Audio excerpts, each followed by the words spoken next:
Good morning बच्चों। आप circle के बाद हम लोग शुरू करते हैं कोनिक सेक्शन। तो कोनिक सेक्शन मतलब कोन से जनरेटेड जितने सेक्शन होते हैं, कई तरह के होते हैं। सर्किल भी जो है वह एक तरह से कोनिक सेक्शन ही होता था। जैसे मान लीजिए हम यहाँ लिखते हैं, ये देखिए एक हम डम शेप लेते हैं।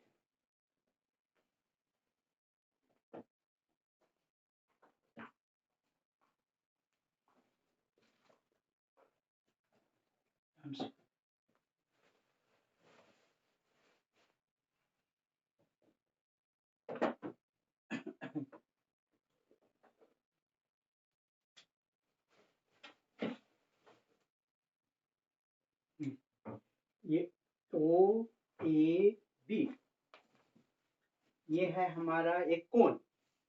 एक कोन नीचे दिखाई पड़ रहा है, एक कोन ऊपर, जैसे डमरू डमरू टाइप का। देखिए डमरू टाइप का है।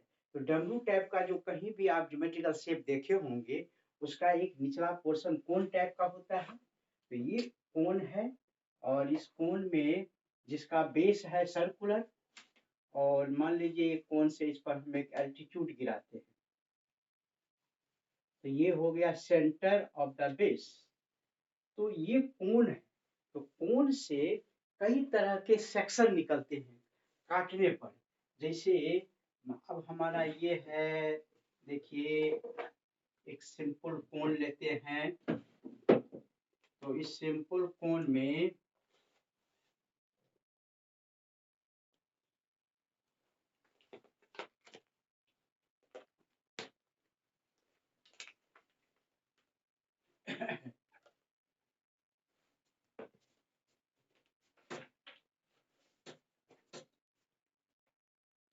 यदि ओ ए बी एक कोन है, तो कोन के बेस के पैरेलल यदि हम एक कोन को काटेंगे तो यहाँ कटेगा। और ये जो ऊपर वाला पोर्शन होगा वह हमारा सर्कुलर होगा। जैसे क्लास 10th में पढ़े थे फर्स्ट टर्म, तो फर्स्ट टर्म का ऊपर वाला जो सरफेस है वो सर्कुलर होता था। ये कोन के बेस के पैरेलल काटेंगे तो ये हो गया circular.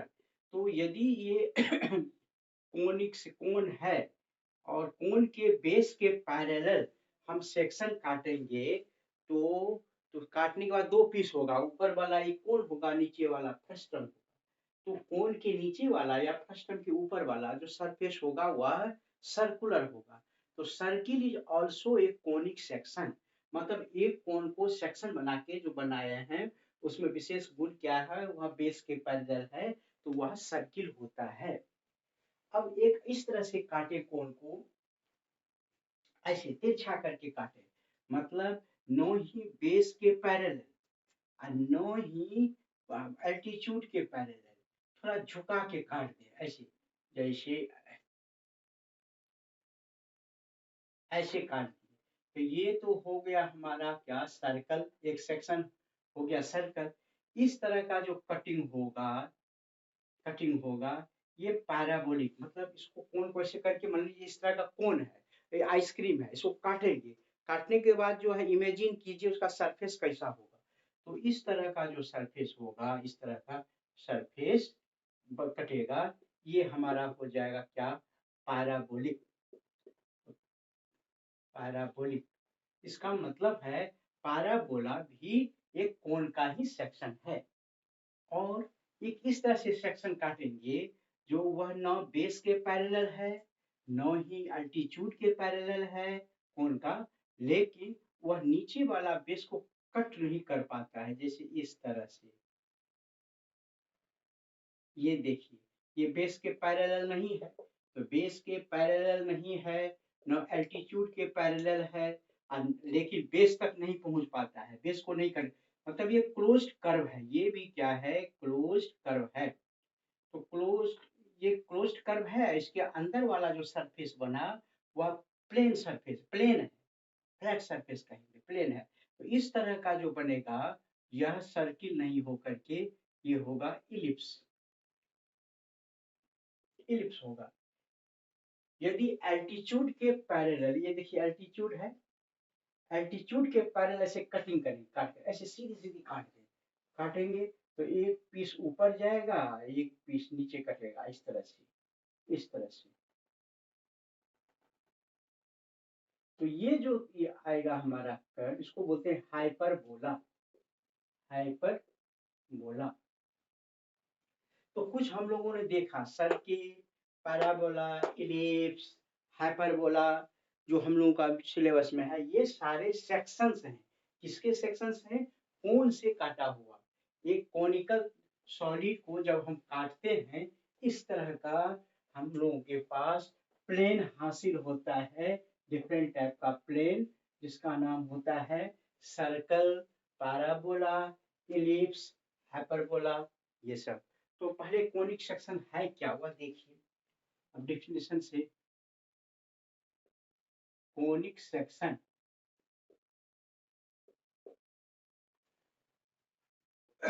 Conic section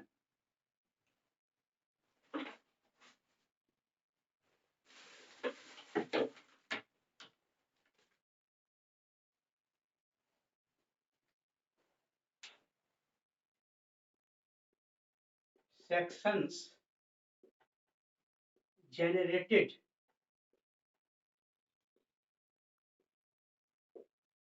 by a cone, sections generated by a cone are called conic section.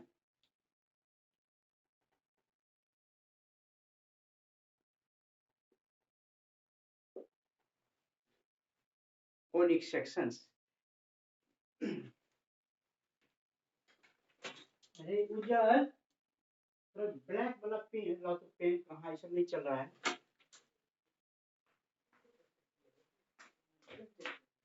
Conic sections named as some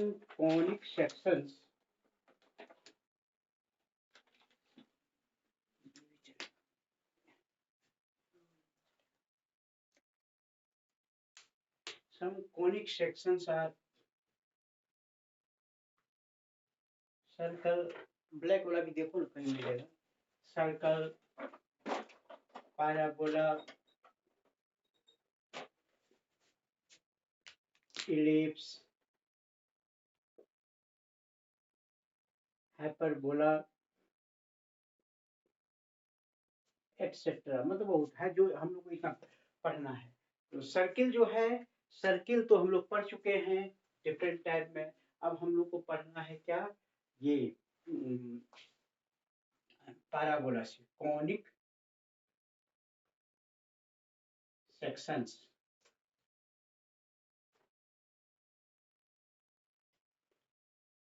ये एक मान लेते हैं सर्कल है, पूरा सर्कल के बारे में अच्छी ढंग से जानते हैं। सेंटर होता है और ये मूविंग पॉइंट का डिस्टेंस सर्कल से क्या होता है, सेंटर से हमेशा फिक्स होती है। ये दूसरा लेते हैं क्या, पैराबोला, पैराबोला, इस तरह के कर्व को बोलते हैं क्या, parabola.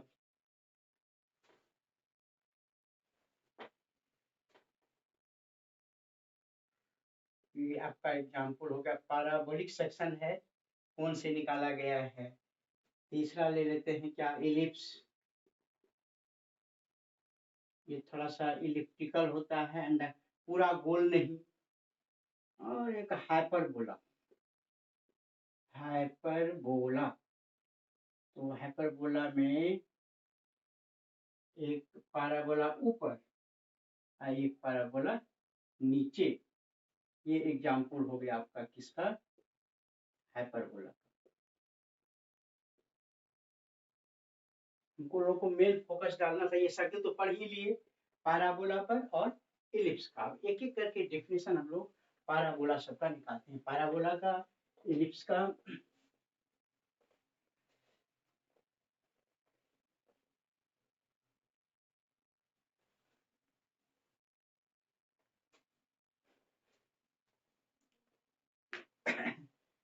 Conic section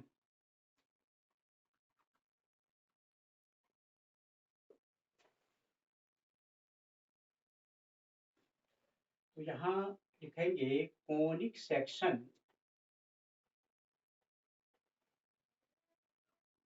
is a locus. Conic section is the locus of a point.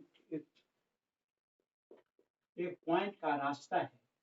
Conic section is the locus of a point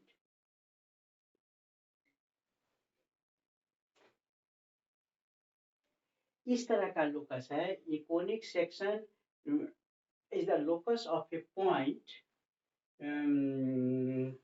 which moves in such a way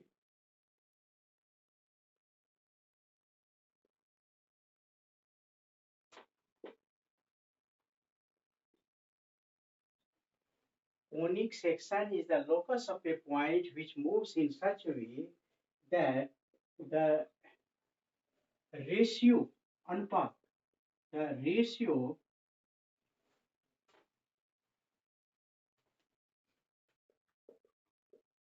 of the distance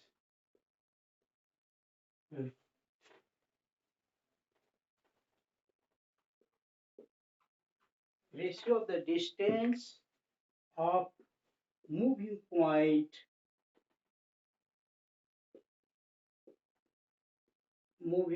of this moving point from a fixed point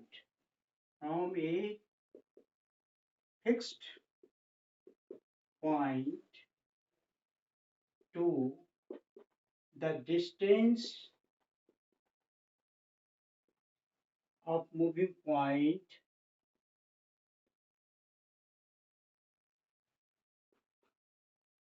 from a fixed line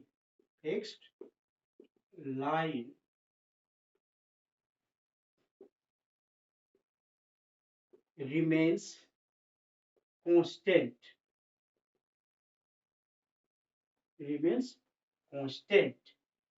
Or this constant is denoted by a small e. देखिए what is conic section, चाहे वो ellipse हो, parabola हो, hyperbola हो, सबके लिए conic section is a locus of a point which moves in such a way, ऐसा point move करता है such a way that the ratio of the distance of moving point from a fixed point to the distance of moving point from a fixed line remains constant. This constant is denoted by a small e. इसका नाम है eccentricity. इसको eccentricity कहते हैं. कहने का मतलब एक P है मूविंग पॉइंट, ये S है हमारा फिक्स पॉइंट और ये है फिक्स लाइन. तो ये distance of moving point from a fix point और distance of moving point from a fix line, ये हमारा है क्या, फिक्स्ड लाइन.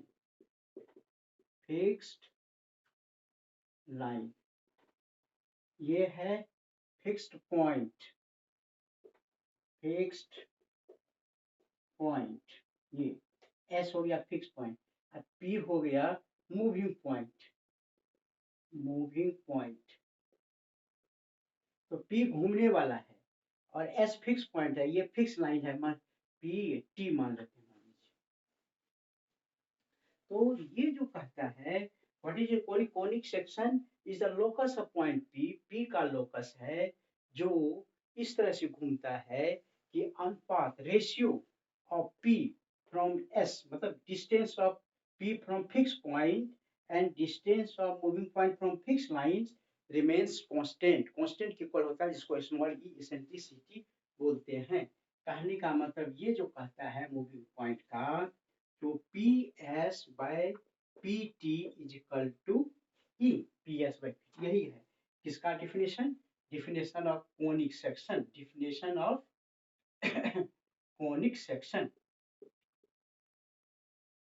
कोनिक सेक्शन का यही डिफिनेशन है. अब यहाँ कंडीशन आता है जो cases. First one, if e is equal to 1, e का वैल्यू 1 आ गया, देन या ऐसे कहेंगे e is equal to 1 करने का मतलब PS is equal to PT, then conic section is parabola. तब ये parabola हो जाएगा. parabola के लिए e का वैल्यू 1 होना चाहिए centricity. Second, if e is less than 1, e का वैल्यू 1 से छोटा है, कहने का मतलब PS by PT 1 से छोटा होगा तो PS PT से छोटा होगा. PS less than PT, then conic section is an ellipse. वह हो जाएगा इलिप्स हो जाएगा. और जब एसेंट्रिसिटी का वैल्यू 1 से बड़ा है, तीसरा case, when e is greater than 1, e का वैल्यू यही ना हो सकता है, चाहे तो 1 के इक्वल होगा या 1 से छोटा होगा या 1 से बड़ा होगा. e के इक्वल 1, e का वैल्यू 1 के इक्वल हो गया तो ये ऐसा सेकोनिक सेक्शन, ऐसा लोकस पॉइंट का जो होगा वो कहलाएगा पैराबोला. यदि e का वैल्यू 1 से छोटा है तो वह एलिप्स कहलाएगा. 1 से बड़ा है मतलब PS जो है वह बड़ा है किससे? PT से. Then conic section is called hyperbola. सबका वैल्यू ई पर डिपेंड करता है. तो हम लोग 3 तरह का अभी नाम सुन रहे हैं, पैराबोला का, हाइपरबोला का, इलिप्स का. और तीनों में कंडीशन क्या है? तीनों का डिफिनेशन वही अनुपात है दो लेंथ का. दो लेंथ क्या है? एक लेंथ है जो कि फिक्स पॉइंट से उस पे मूविंग पॉइंट का डिस्टेंस, और दूसरा लेंथ है फिक्स लाइन से. ये दोनों का अनुपात यदि ई के इक्वल है और ई का वैल्यू 1 है या दोनों आपस में इक्वल है तो कहलाएगा ये क्या? पैराबोला. यदि ई का वैल्यू 1 से छोटा है, इलिप्स कहलाएगा. ई का वैल्यू 1 से बड़ा है तो वह हाइपरबोला कहलाएगा. और ई का फुल फॉर्म हो गया इसेंट्रिसिटी. इसेंट्रिसिटी मतलब रेशियो, अनुपात ऑफ दो डिस्टेंस, टू लेंथ. तो यहाँ पर अब एक शुरू करके हम लोग पैराबोला से. पहला पैराबोला लिखते हैं, establish standard equation of parabola. Parabola का स्टैंडर्ड इक्वेशन ड्राइव कीजिए. तो पैराबोला के लिए हम लोग क्या करते हैं, एक यहाँ पर फिक्स लाइन लेते हैं,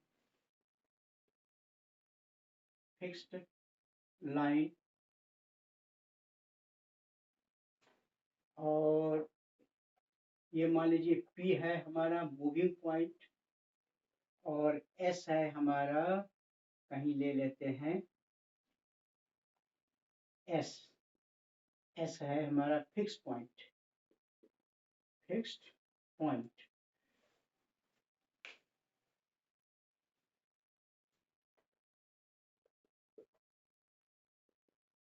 फिक्स्ड पॉइंट और P ले लेते हैं मूविंग पॉइंट.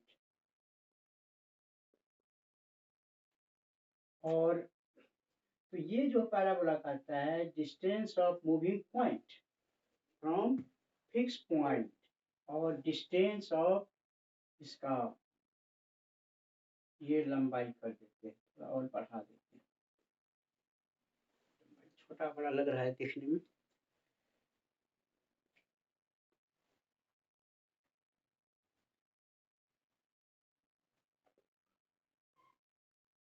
और ये डिस्टेंस,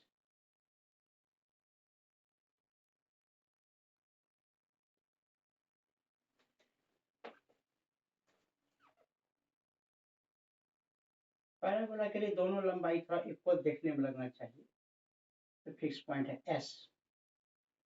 तो ये डिस्टेंस है, इसी पर हम क्या करते हैं, एक एक्स एक्सिस ले लेते हैं। ये हमारा है कितना, एक्स एक्सिस, और ये फिक्स लाइन, और यहाँ पर एक ले लेते हैं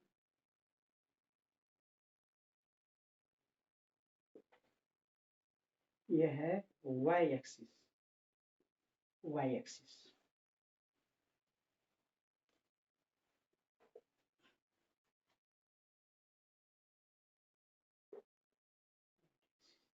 ये हमारा है फिक्स्ड लाइन, फिक्स्ड लाइन। तो यहाँ हो गया ओरिजिन, ये हमारा ओरिजिन हो गया।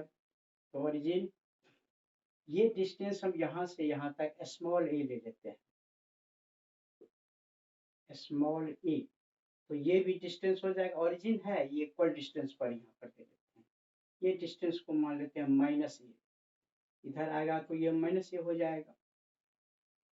मूविंग कोऑर्डिनेट का ले लेते हैं, कोऑर्डिनेट मूविंग पॉइंट का अल्फा बीटा ऐसे। तो ये लाइन का जो इक्वेशन हो जाएगा, ये कितना डिस्टेंस पर है, माइनस ए। तो इस लाइन का इक्वेशन हो जाएगा x plus a equal to 0, x plus a equal to 0, ये डिस्टेंस। तो s का कोऑर्डिनेट यदि इधर है, ये x एक्सिस पर है, s का कोऑर्डिनेट हो जाएगा a एंड 0। एब्सिसा है कितना, ओरिजिन से a स्मॉल a, और ऑर्डिनेट ये x एक्सिस पर है, 0 है। तो लिखेंगे according to the definition of parabola, according to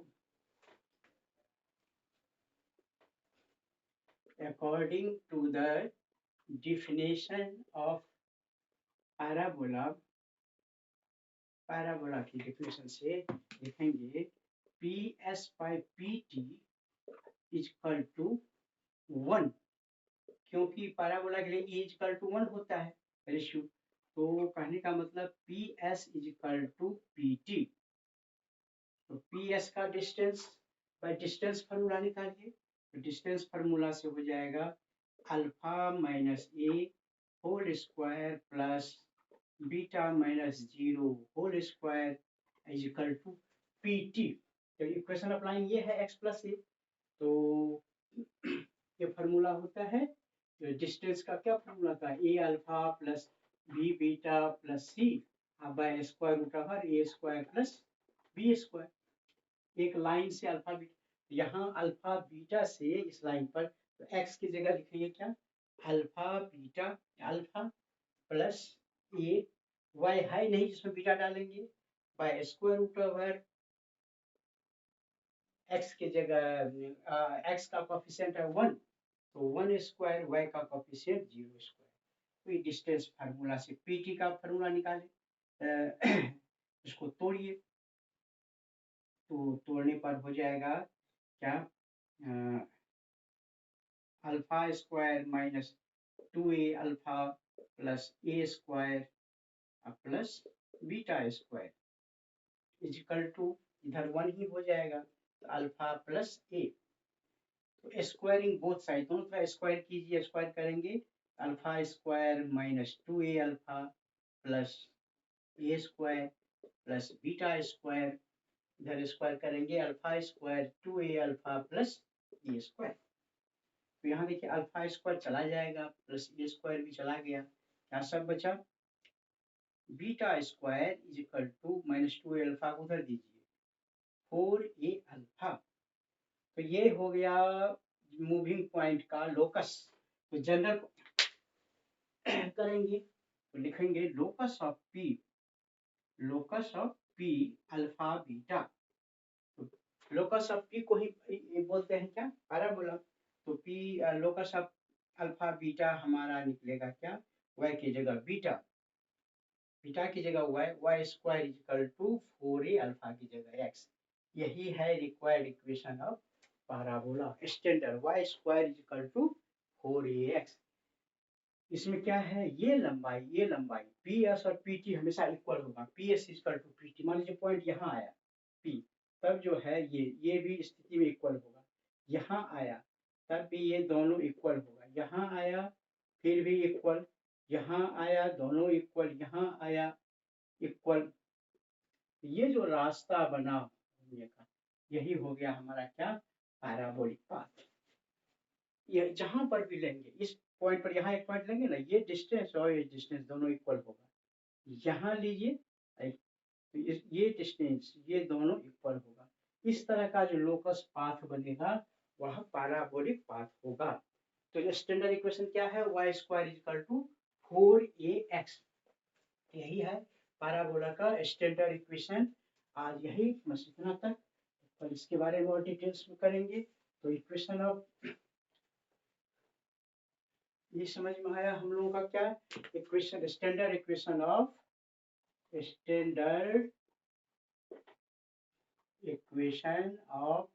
parabola y square is equal to 4ax। अब इसके बारे में अगली क्लास में डिटेल्स में डिस्कस करेंगे। Thank you very much.